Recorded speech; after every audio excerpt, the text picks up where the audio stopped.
I'd like to welcome Michael Nir to talk to us about silent influencing. Well, I was born in LA, and I lived in Israel. You could probably notice that as I will speak with a bit of an accent.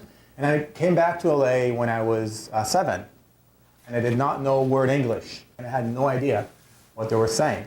My only way to understand what was going on is body language. When I was 7, to notice this immense, unbelievable repertoire or database for understanding what's going on. I want to share with you thoughts about that today and exercises and go from I experience to the you inspiration to how we can work better. So let's start with what do we know about body language? And I'd like you to take about a minute and turn to the person next to you and, free association. What do you know about body language? And then we'll discuss. Yeah? All right, let's hear what you have what your thoughts are. So any contributions? Over here, there's a hand up. Oh yeah, I know you volunteered, right? She volunteered. There's some body language. Here's definitely some body language there. Volunteers. If you look away, doesn't mean I won't volunteer you. Yeah, go ahead. We started out, and I thought that during a time of your review, if the boss isn't too happy, you're not going to get a good raise if you get one at all. Right? Yeah. Maybe there's a way to impact that as well, by the way. We'll talk about that a bit more. Thanks. Yes? About 88% of your, about 88% of your body language, or your language of non-speaking skills, is your main communication. There's a lot there, right? There's that research of the 88%. And that research refers, I guess, more to the intimate body language, not necessarily to the business-related one. I'm aware of that research. Yes, a lot of it is our kind of interpersonal communication, soft skills, and so. Yes. More? I had someone over here. Yeah. Yeah, it's also culturally dependent. Body language changes from culture. Right. So there are elements that are collective, and there are elements that are not. Just so you know. So today we're going to talk more about the collective, not necessarily the cultural dependent stuff. There are groupings, right? They're culturally and non-cultural dependent. Yeah. One more over there.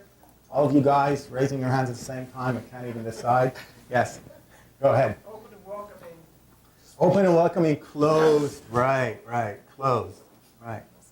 Okay, great. So there are things we know about body language. We don't really want to talk because our hands speak.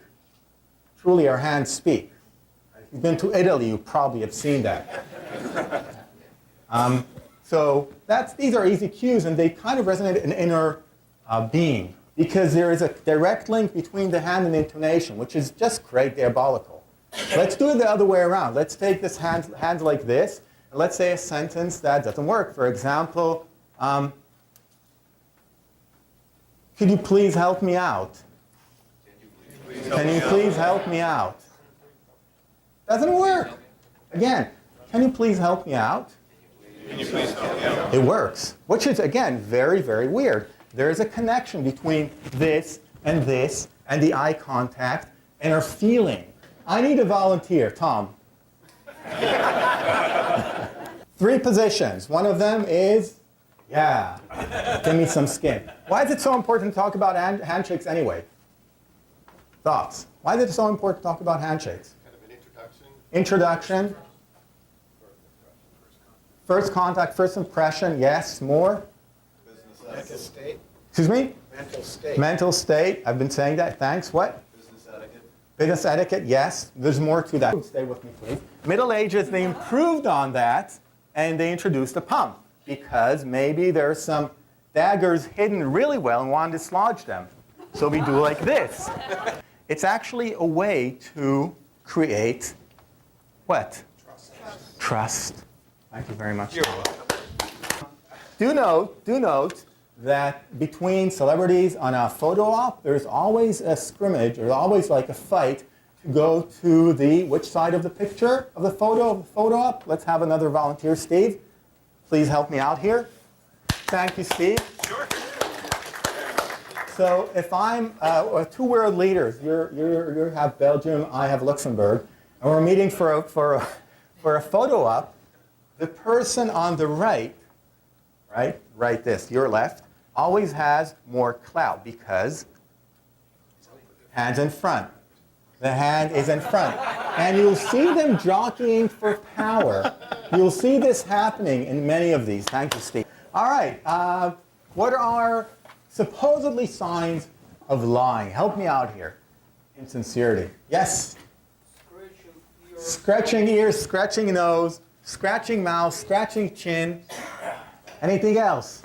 We couldn't remember if it was like looking away. We couldn't remember if it was like looking up to the left or down to the left, but it was something like that. There's this NLP, neuro-linguistic programming thing. They really need to monitor the person kind of pupils. Like, what is he doing with his eyes? Shifty eyes, right? That's very difficult, right? It's not something I'm going to talk about. This is totally difficult, right? We're going to do the easy stuff, not the hard stuff. But you're right. Yes. More? Voice inflection. Sometimes people will act like they're trying to sell you on something instead of speaking with conviction. Right, right. So then the tonalities, right, and how you hear them. I don't like what I'm hearing that much, right? Again, nothing about truthful, nothing about deception. It's just I don't really like. I don't like it very much, right? It's almost like with kids, they'll do like this, right? But we're adults. We're smarter, right? So we do like this. And if Tom will keep on discussing Scrum, I'm going to actually throw it back at you, and we're going to do an exercise. And we're going to have, in your pairs, one person is going to be the person sitting with their arm crossed, and the other person is tasked, the same person you've shaken hands before, so you can have some rapport built already. The other person, I'm going to 2.5 minutes to try and open them up. Notice the language as well. Open up, non-physical, but if you have to kiss, that's fine. So I'll give you 2-3 minutes, decide who's doing this, and decide if you have any techniques to open them up. All right, let's have a go. Awesome.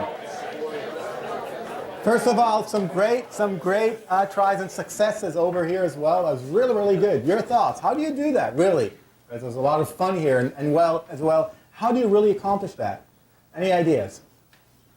In a real situation, yes. Engage in something that they like. Good. Find that they like. Good. Good. One idea. What else? Give them something to hold. Exactly. Exactly.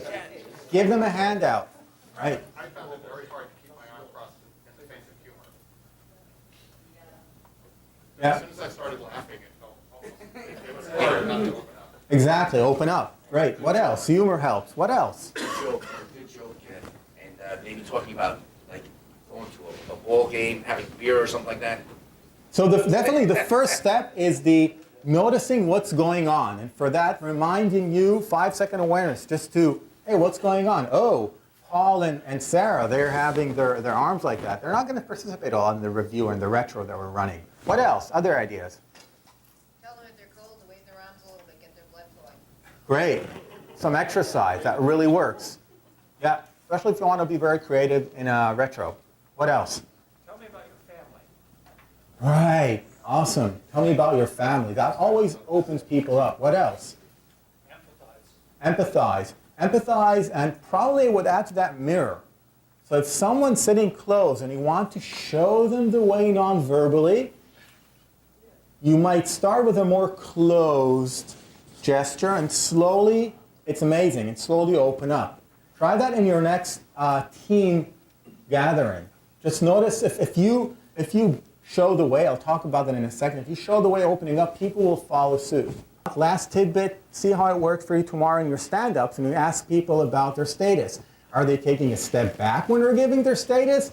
Or are they engaged and taking a step forward giving their status? That's a real giveaway for how they're feeling about the status. Thanks. Thank you.